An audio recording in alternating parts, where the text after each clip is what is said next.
الحمدلله ما و شما دو رکعت نماز خودم در اینجا خواندیم و آل بخیر حرکت میکنیم میریم بخیر و کجا در طرف کوی صف. قسمت سعی وقتی که حاجی صاحب میخواد سعی بین صفا و مروه بکنه، طبعا وقتی که از بیت الله شریف مثلا دمو قسمت آخری که ما گفتیم که 7 طواف کرد و بالاخره از در قسمت حجر الاسود همینجا شوط هفتمیش خلاص شد، طوافش خلاص شد، باز اینجا یک راگک رفته که در ای را داخل میشه نشست به طرف صفا.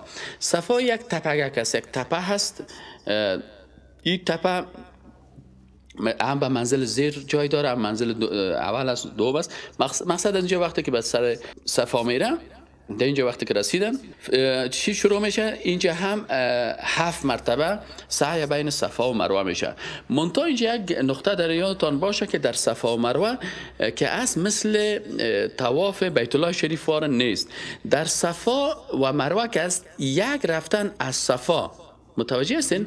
مجای شما از صفا حرکت کردین و میخواین که به مروه برین، این از این قسمت این تو که وقتی که حرکت میکنین تا قسمت اینی دو تا میلین اخضرین میگن. میلای اخضرین چی را میگن؟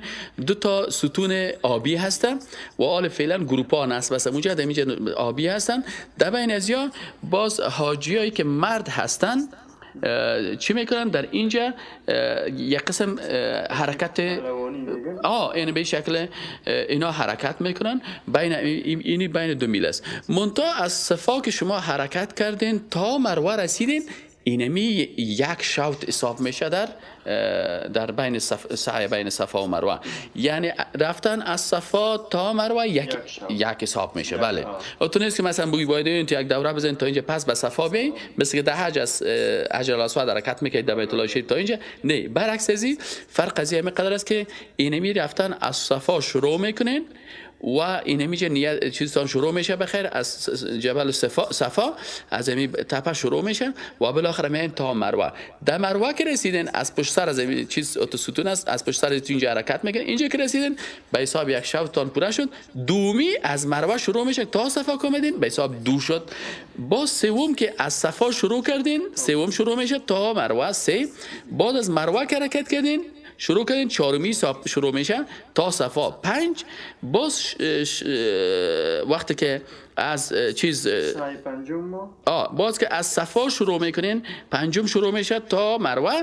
باز از مروه باز شروع میکنین، ششم شروع میشه از مروه، باز میان تا به صفا و هفتمیش از صفا شروع میشه و در مروه ختم میشه.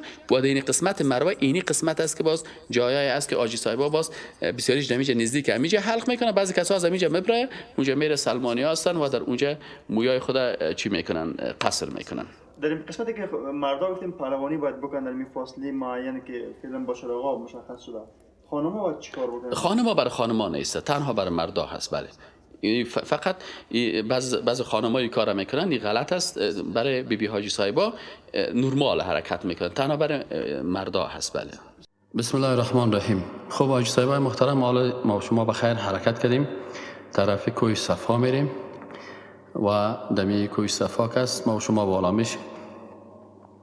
اینجا تقریبا 2-3 منزل از هر کدامش که برای ما و شما راحت تر بود. اون منزل که بیروبار زیاد نباشد اونجا میریم.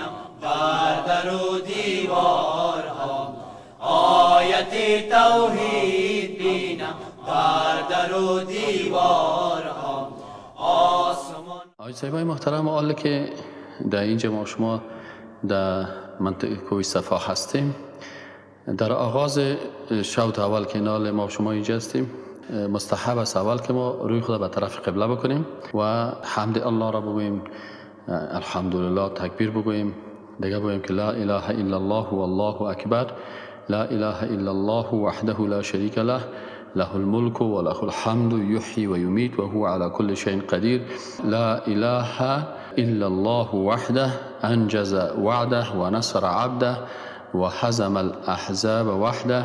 دعا میکنیم و دستای خود بلند میکنیم. اینمی ذکر دعا را تقریبا 3 مرتبه ما شما انجام میدیم. الحمد لله، الله اکبر، لا اله الا الله والله اکبر، لا اله الا الله وحده لا شریک له، له الملك وله الحمد يحيي ويميت وهو على كل شيء قدير لا إله إلا الله وحده أنجز وعده ونصر عبده وهزم الأحزاب وحده. دیگه بعد از اینا رو دعا میکنیم، هر کس خودش دعا میکنه و دستای خود بلند میکنیم و حرکت میکنیم بخیر به طرف مروه.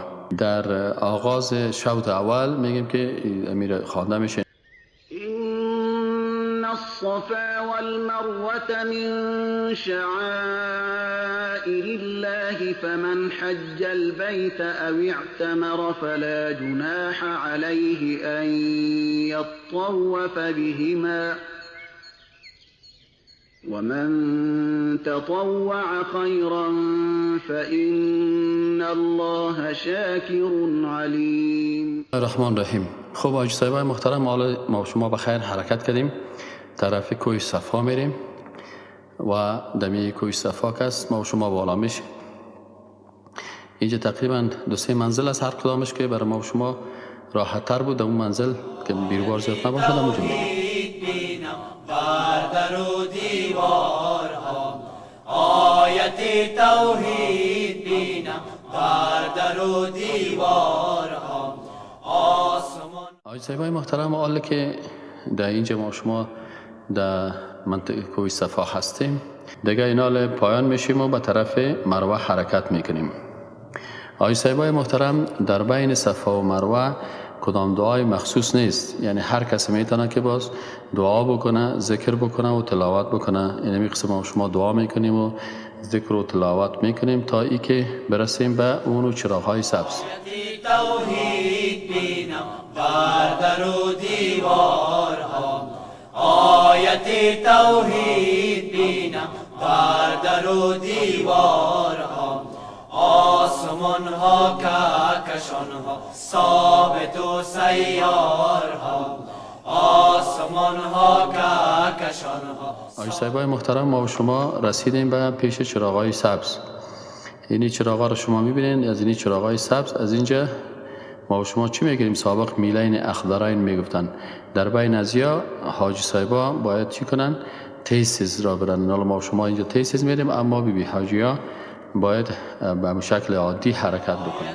توحید بینم بر در و دیوارها آیت توحید بینم بر در و دیوارها آسمان ها کهکشان ها ثابت و سیارها آسمان ها کهکشان ها ثابت و سیارها آیت توحید بینم بر در و دیوار. بعد از اینکه از این چراغ سبز تیر شدیم حرکت خدا عادی انجام میدیم. دمی راه تا که میرسیم به کوه صفا ذکر و دعا و تلاوت قرآن این میاره باید ما صاحب بکنیم که غریبی ما که خواریم پاک خدایا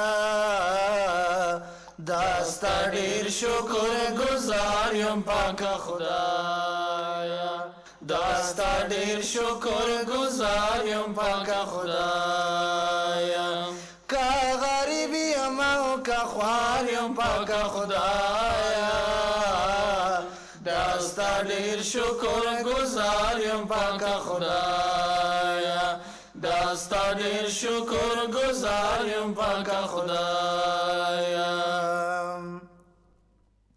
یم خوشحال چې د پیدا از مسلمان یم امتی د پاک نبی آخر زمان یم امتی د پاک نبی آخر زمان یم زر زادر نبا. آج صاحبای محترم، ما و شما فعلا در کوه مروه رسیدیم. حال که در کوه مروه رسیدیم، حال اینجا بالای می تپه یا کوه مروه است. اینجا امو تمام چیزهایی که ما شما در صفا میکردیم، حمد و تکبیر و امو لا اله الا الله و الله اکبر یا کلش چیزهایی که میخوانیم تنها این صفا و المروه را نمیخوانیم، چون که آیت شریف تنها در شب اول خوانده میشه. دیگه باقی مانده امو حمد و تکبیر و تسبیحات و چیزایی که قبلا بود که در کوه صفا میخواندیم ایره میخوانیم. این ما و شما که حال در مروه رسیدیم، در حقیقت از صفا حرکت کردیم و در مروه رسیدیم. این ما و شما یک شوط ما خلاص شد. این حال از مروه حرکت میکنیم و میریم به طرف کوه صفا. این حال شوط دوم شروع میشه تا به اونجا میریم و بینمی شکل تسبیحات، دعاها، ذکر، تلاوت قرآن یا می باشه. کوشش کن حاجی صاحبا وضو داشته باشن. در بین میلین اخضرین حاجی صاحبا باز هم ما شما متوجه باشیم به جایی که این گروپ های آبی هست، باز هم حاجی صاحبا به سرعت کمی حرکت بکنن و بی حاجی ها به شکل عادی و نرمال خود حرکت میکنن.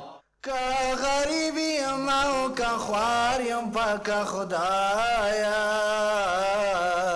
دستا دیر شکر گزاریم پاک خدایا، دستا دیر شکر گزاریم پاک خدایا.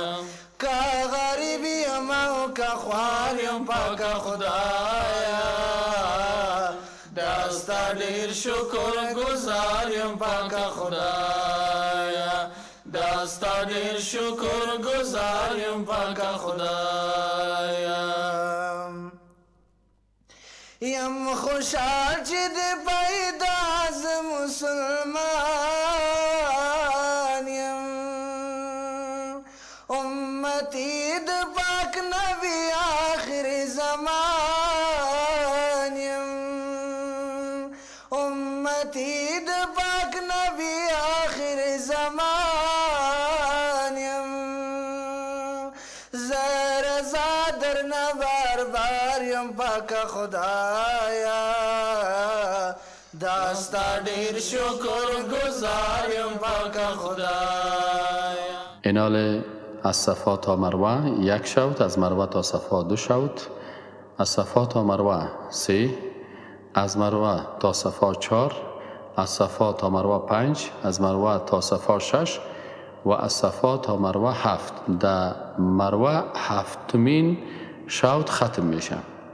آقای صاحبای محترم، وقتی که ما و شما 7 شوط خلاص کردیم، آل ما و شما حرکت میکنیم. اگر آقای صاحبایی که میتونن در راه سلمانی هست در اینجا موهای خود یا قصر میکنن یا حلق میکنن، موهای خود کم بکنن به اندازه یک سر انگشت از اون بیخ موی خود.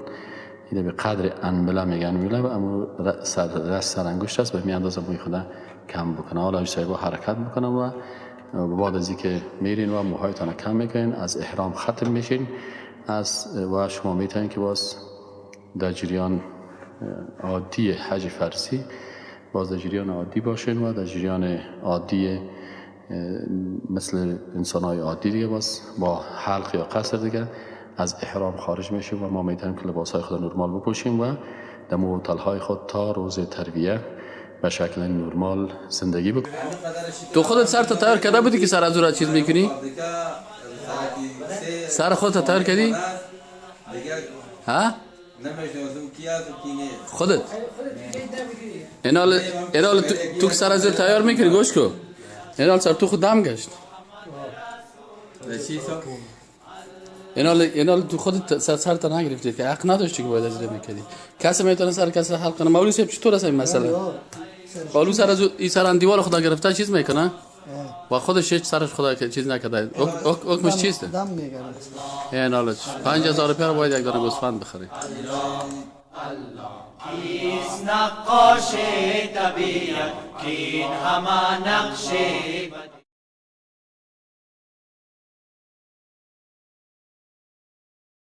بسم الله الرحمن الرحیم. آجی صاحبای محترم، السلام علیکم و رحمت الله و برکاته. آجی صاحبای محترم و بیبی حاجی صاحبای محترمه، ما و شما وقتی که از عمره خلاص شدیم و آل فعلا برای چند روز در مکه مکرمه هستیم در داخل امی هتل، از این فرصت ها استفاده کرده و روزهای خود در طاعت و عبادت و تعلیم بسیاری از احکام سپری میکنیم. حج اصلی فرضی به تاریخ 9 ذوالحجه که او را روز یوم ترویه میگن دمو آغاز میشن و تا او روز ما و شما تقریبا چند روز وقت داریم که در این روزا ما میخوایم که ما و شما باید 4 چیز انجام بدیم. اول چیزی که است برای خود تقسیم اوقات 24 ساعته رسول اکرم صلی الله علیه و سلم ان شاء الله ما براتان بیان میکنم و به شکل تحریری و همچنان از طریق لاسپیکرها براتان در داخل هتل براتان بیان میکنم که کوشش کنین که بشنوین و این اوراق بخوانین. ان شاء الله تعالی شما میتونین که در جریان روزایی که در اینجا هستین 24 ساعته تقسیم اوقات رسول اکرم صلی الله علیه و سلم داشته باشین و از این خاطر هر مسلمان، هر حاجی صاحب باید مطابق امو سنت و روش رسول اکرم صلی الله علیه و سلم 24 ساعته که زندگی میکنه در هر لحظه از او باید به طریق رسول اکرم صلی الله علیه و سلم زندگی بکنه که ما ان شاء الله تعالی خدمت شما تقدیم خواهد کردم. دومین نقطه ای است که برای یاد گرفتن بعضی از احکام و جاهای مقدسی که در اونجا باز حج فرضی ادا میشه اونا رو براتون تشریح میکنم که ما و شما بخیر میریم به طرف منا، میریم به طرف مزدلفه، میریم به طرف عرفات و میریم جاهایی که مثلا جمرات زده میشه تا ای که قبل از ای که ما و شما باز روز حج فرضی شروع شود این احکام از را بفهمیم. سومین نقطه بعضی جاهایی هست که شامل حج نیستن. در جریان روزها اگر کسی میخواد به شکل تاریخی اونا را ببینن او دیدنش لکن او عبادت نیست. مثلا رفتن به غار حرا، رفتن به کوه ثور، جبل نور اینجا اگر حاجی صاحبا خودشان علاقمند باشن میخوان اینجا را ببینن اما شامل مراسم و احکام حج نیستن. یعنی رفتن به اینجا ضروری نیست. کسی که اگر عماتو بدل خود میخواد بره دلش غیر از او شامل احکام حج نمیشه که باید ما و شما بفهمیم. چهارمین نقطه مسئله بدعت های حج است که باید حاجی صاحبای محترم ما خدمت شما باز تشریح میکنم که چی چیزها در حج بدعت هستند که حاجی صاحبای محترم از این بدعت ها که بسیار گناه داره و تاثیر منفی بالای حج ما میکنه یا را بشناسیم و از اینا خودداری بکنیم. خب حاجی صاحبای محترم امروز نوبت از این است که ما و شما بخیر حرکت بکنیم و میریم به طرف منا و به طرف امو ساحه عرفات و میریم به می شکل به طرف مزدلفه و ساحه جمرات. اینی جای را ان شاء الله امروز ما و شما میبینیم. حاجی صاحبای محترم که علاقمند باشن که ایره یاد بگیرن امرای ما بیاین و برشان تشریح میکنیم. و السلام علیکم و رحمت الله و برکاته. الحمد لله و صلات و سلام علی رسول الله صلی الله علیه و سلم. حجاج محترم بعد از اینکه حاجی صاحبایی که حج تمتع میکنن چون اکثرا حجاج افغانستان حج تمتع میکنن شما خو تا این قسمت رسیدین که عمره کردین و بعد از عمره شما متع یا تمتع کردین که یعنی لباسای عادیتون پوشیدین. اینال حاجی صاحبا در روز 8 ذوالحجه که مراسم بخیر شروع میشه در این روز از امو هتل دوباره احرام خود بسته میکنن. وقتی که احرام بسته کردن حرکت میکنن به طرف منا و اینمی سرکی که است حال فعلا ما شارع عزیزیه میگن. اینمی سرک است که حجاج محترم به طرف منا میرن و طبعا حجاج محترم تلبیه گویان تلبیه میگن لبیک اللهم لبیک لبیک لا شریک لک لبیک ان الحمد و النعمت لک و الملک لا شریک لک. اینمی تلبیه را گفته میرن و تمامشان حرکت میکنن به طرف منا که ما و شما آیسته آیسته نزدیک میشیم به طرف منا. آیت توحید بینم بر در و دیوارها، آیت توحید بینم بر در و دیوارها. اصلا مراسم فرضی حج از همین تاریخ 8 ذوالحجه که اگر در افغانستان همین تاریخ خوب دقیق متوجه شوین به این خود عادت بتین باز مشکل براتون پیدا نمیشه و ما هم میخوایم که این مراسم به حساب تاریخ براتون بگوییم. این منطقه ریل که نو جور شده آسمان ها کهکشان ها ثابت و سیار ها، آیت توحید بینم بر در و دیوار ها، آیت توحید بینم بر در و دیوار ها. الله الله الله الله الله الله الله الله الله الله الله الله لا اله الا الله. این منطقه منا هست که بازار اینجا خیمه ها زده میشن و حمام ها به خاطر حاجی هست. این حمام های جدید است، تشناب هستن که برای حاجی هست و اینمی سایه اونجا چی نشه کرده؟ اتجاه القبله است. خواه اینجا تو جای نشان نداده که بعد المنا بعد المنا هست. بعد المنا ما تیر شدیم. خواه همونجا خب منا پیشتر. یعنی مقصد ما فعلا حال در ساحه منا هستیم نه؟